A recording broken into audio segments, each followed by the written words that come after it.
Pessoal, tudo bem? Mais uma vez, dando continuidade ao nosso estudo aí da contabilidade de custos.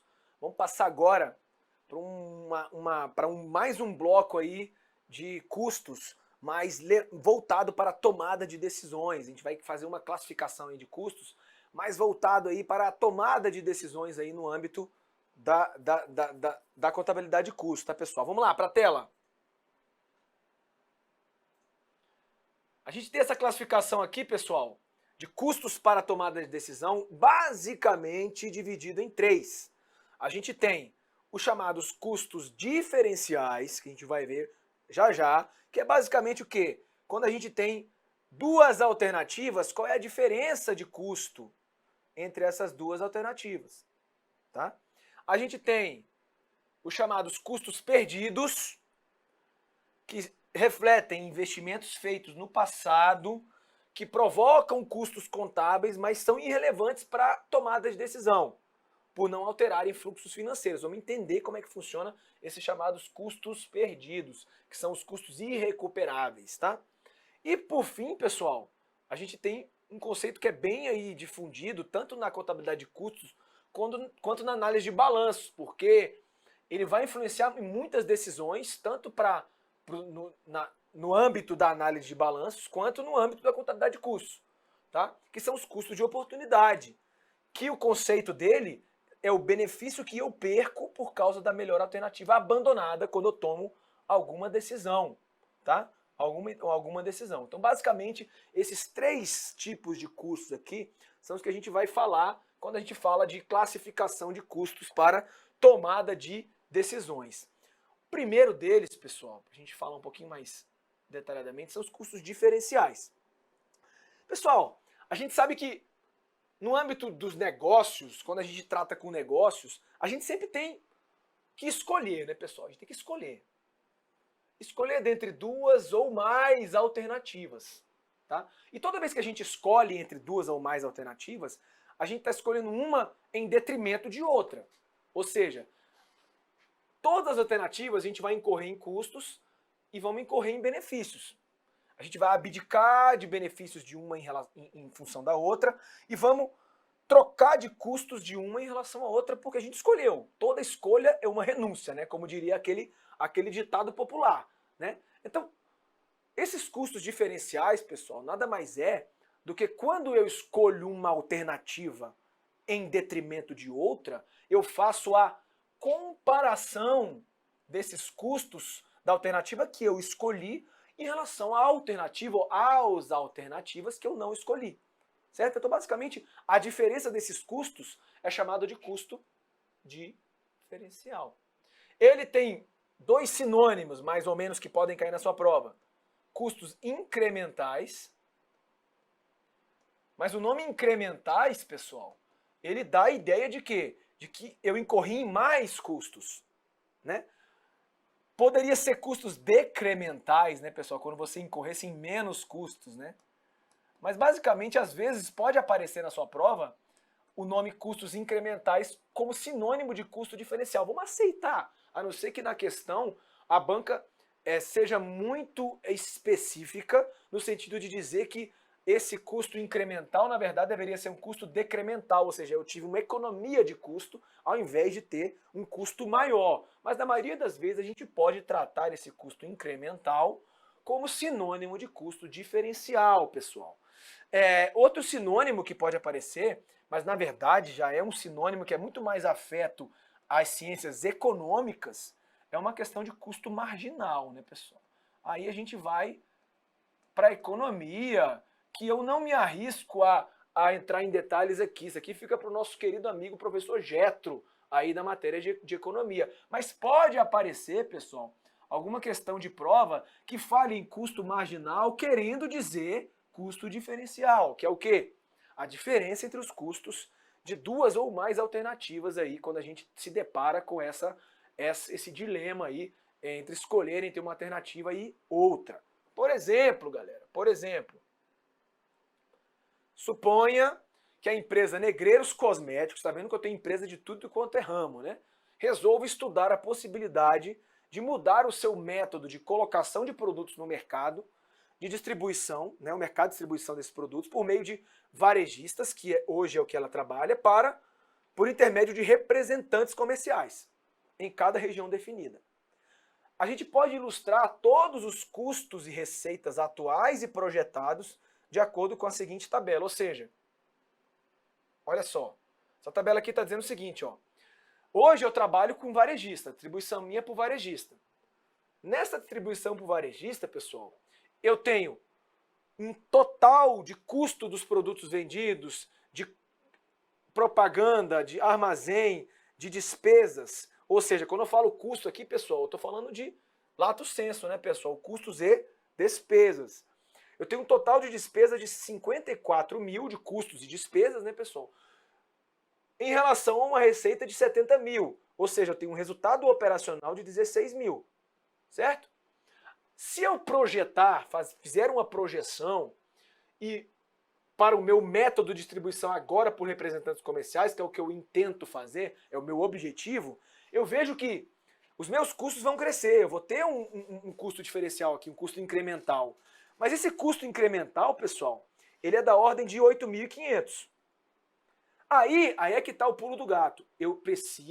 Deve-se também efetuar a comparação com a receita diferencial advinda dessas escolhas. Ou seja, o fato de eu escolher agora a minha distribuição por meio de representantes comerciais, apesar de eu incorrer em um custo diferencial de 8.500, um custo incremental de 8.500, eu vou incorrer numa receita diferencial de 10 mil. Ou seja, as minhas receitas incrementais ou diferenciais superam os meus custos incrementais ou meus custos diferenciais. O que isso significa, pessoal? Como diria Tadeu Schmidt, não é nada. Isso significa que essa distribuição por representante é a minha decisão mais correta. Por quê? Porque apesar de eu ter custos incrementais, diferenciais aqui, eu vou ter receitas diferenciais que superam esses custos, tendo o quê? Um lucro incremental, ou seja, para mim, para a empresa, é melhor que eu escolha a distribuição por representantes. Então, esse tipo de custo, ele ajuda na tomada esse tipo de estudo de custos, ele ajuda na tomada de decisões da empresa. Beleza, pessoal? Aí eu tenho aqui os nossos chamados sunk costs, que são os custos perdidos. Que custos perdidos são esses, pessoal? Eles são chamados custos irrecuperáveis, não dá para recuperar mais, né? São investimentos que eu fiz no passado, tá? Eles provocam custos contábeis, eu tive que incorrer em custo contábil, mas, pessoal, eles são irrelevantes para certas decisões, porque ele já foi, eu não tenho como colocar ele em pauta para a tomada de decisão. Para as pessoas é muito difícil, né? As pessoas tratarem esses custos perdidos e vamos dizer assim, deixarem de lado esses custos perdidos na tomada de decisão. Aí eu coloquei aqui para vocês, ó, pode-se dizer que esse custo perdido, pessoal, ele foi incorrido, não pode ser mudado, não tem como mudar mais, já foi incorrido, e ele não deve influenciar, ele deve ser ignorado, pessoal, no processo de tomada de decisão. Olha só, como é que eu posso entender um pouquinho esses custos perdidos? Exemplo, suponhamos que a Negreiros Limitada pagou, há um tempo atrás, alguns anos atrás, 45 mil reais em uma máquina que produz, os chamados Laserdiscs. Caramba, Laserdisc, quem é da época do Laserdisc, hein, pessoal? Laserdisc era aqueles disco laser grande, né? Aquela bolachão, né? Que era do tamanho mais ou menos de um LP, de um long play, mas era laser, aquela tecnologia, né? Tinha o compact disc, que era o CD, né? E o LD, né? Que era o Laserdisc grandão, que chegou a fazer sucesso por muito pouco tempo, mas caiu em desuso, né? Ficou obsoleto muito rápido, na verdade, né? Então, pessoal, sabemos que atualmente esse tipo de produto é completamente obsoleto e não é mais vendido. Aí que tá, embora a compra dessa máquina pode não ter sido uma boa escolha, se formos fazer um retrospecto, o custo de 45 mil que eu tive foi incorrido e não pode ser desfeito. E ainda, pessoal, não faria o menor sentido continuar produzindo o tal do Laserdisc, em uma tentativa equivocada de recuperar o custo original da máquina. O que adianta eu continuar produzindo se eu não vou vender, tá obsoleto o produto, né, pessoal? Então, é um exemplo aqui típico de custo perdido, que numa eventual tomada de decisão da empresa, ele não pode ser colocado nesse processo de tomada de decisão. A empresa não pode levar em consideração esse custo, porque esse custo é um custo efetivamente perdido. Aí eu coloquei aqui, pessoal, só algumas reflexões a respeito desse custo perdido, porque para as pessoas, pessoal, o custo perdido, só para você pensar numa decisão que não é uma decisão financeira, mas é uma coisa que a gente pode até cair na nossa prova. Eu saí de casa para ir para a padaria comprar pão, leite, presunto e queijo. Aí no meio do caminho, eu fui andando, no meio do caminho, eu descobri que a padaria, ela tá fechada. Aquela padaria tá fechada e não tem nenhuma padaria próxima, nenhum lugar próximo que eu possa comprar esse meu pão, esse meu leite, esse meu queijo, esse meu presunto. Faz sentido para mim eu continuar a minha caminhada até a padaria sabendo que essa padaria já está fechada? Não faz o menor sentido. Mas quando isso envolve grana, pessoal, quando isso envolve dinheiro, para as pessoas gera um pouco de desconforto na hora de tomar a decisão se a gente já incorreu naquele custo. Por exemplo, olha só, coloquei algumas reflexões. Isso aqui provavelmente não vai cair na nossa prova não, mas fica a dica que pode cair uma questão teórica falando sobre custos perdidos. Olha que interessante. Você, por engano, comprou 2 pacotes de viagem sem reembolso. Para o mesmo período, sem querer, né, pessoal? Você acabou se enganando e comprou para os mesmos dias. O primeiro é uma viagem boa, que te custou R$2.000. E o segundo é uma viagem muito melhor e mais prazerosa, mas que te custou R$1.000. Você tem que escolher ir a uma delas e perder a outra. Qual você iria? Você vai perder os R$2.000 em prol da viagem muito melhor ou perder apenas R$1.000 em prol de uma viagem considerada boa? Reflita sobre isso aqui e tente relacionar com os conceitos de custos perdidos. 2. Você é responsável pela sobrevivência de 2.000 pessoas. Isso aqui é mais hardcore, né, pessoal? Você é responsável pela sobrevivência de 2.000 pessoas com doenças terminais. E tem que escolher entre 2 opções de antídotos. A opção A, antídoto A, cura exatamente 500 pessoas das 2.000. A opção B tem 75% de chance de não curar nenhuma pessoa e 25% de chance de curar todas. Qual a opção que você escolhe? Reflita sobre isso também, interessante. E a terceira, pessoal. Você vai comprar um ingresso para o cinema por R$10. Isso aqui já aconteceu comigo e com certeza com vários de vocês. Você vai comprar um ingresso para o cinema de R$10, mas percebe que perdeu os R$10 da sua carteira. Você vai, perdi, né? Você compraria o ingresso mesmo assim? Pô, mas eu já perdi esses R$10.000. Desculpa, esses R$10, né? Olha eu com 10.000 na cabeça. E se o cenário fosse o seguinte, você já comprou o ingresso por 10, mas percebe que o perdeu, você compraria novamente? Também tem muito a ver com o conceito de sunk cost, de custos perdidos, de custos irrecuperáveis. Eu coloquei até só uma frasezinha aqui, né, em inglês. Don't cling to a mistake just because you spent a lot of time making it.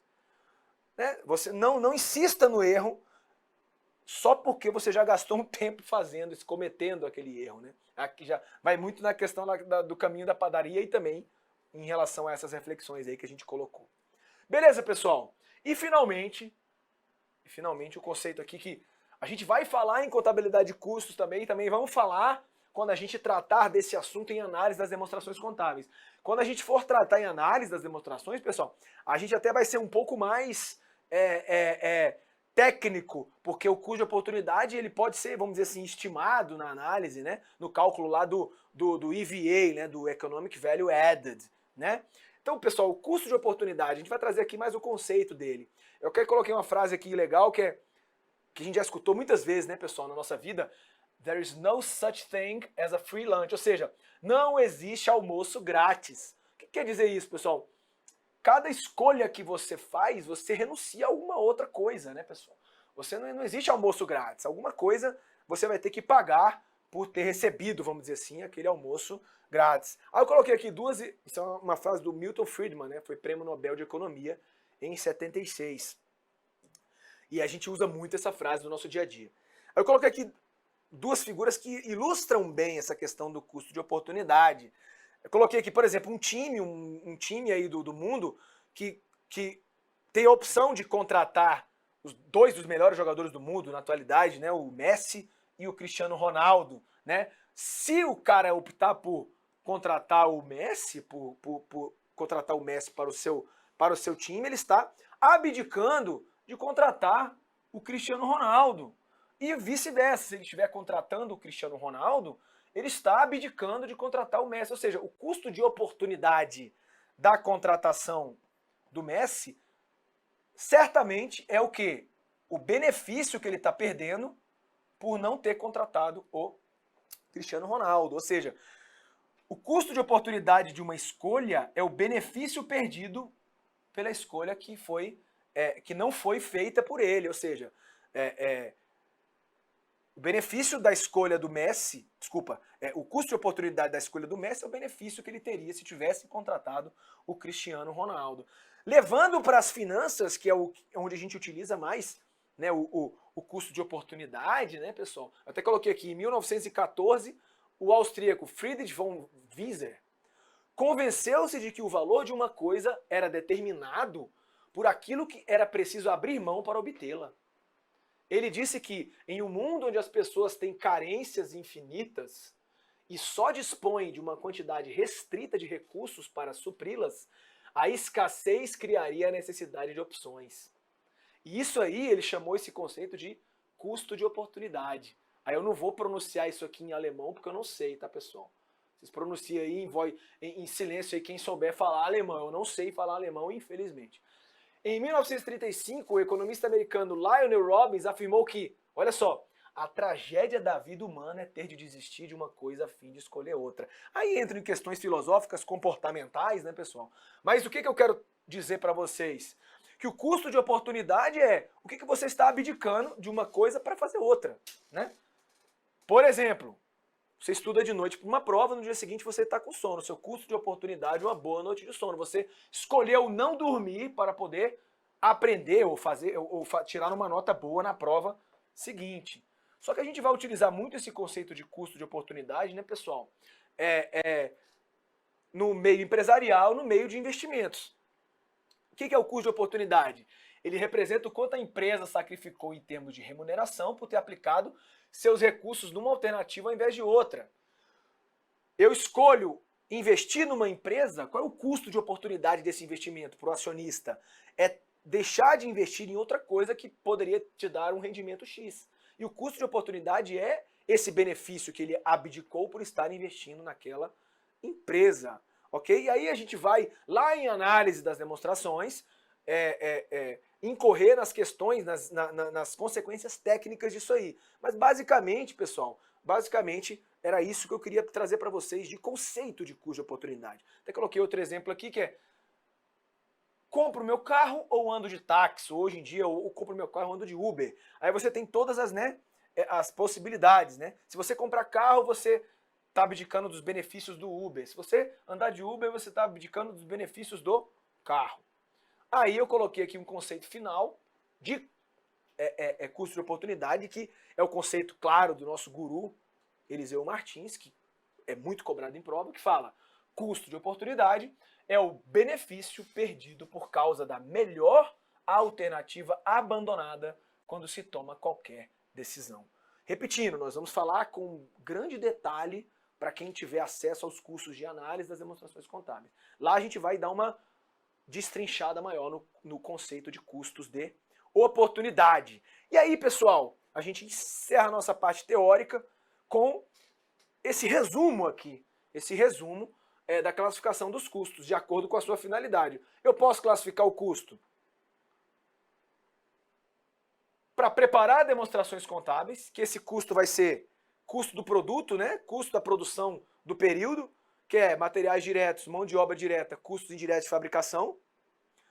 Eu posso classificar os custos com o intuito de prever o seu comportamento em resposta à variação nas atividades, variação do volume de produção, que esses custos podem ser fixos, variáveis, e aí os mistos, que a gente viu já, que a gente não vai entrar muito em detalhe, semifixos ou semivariáveis.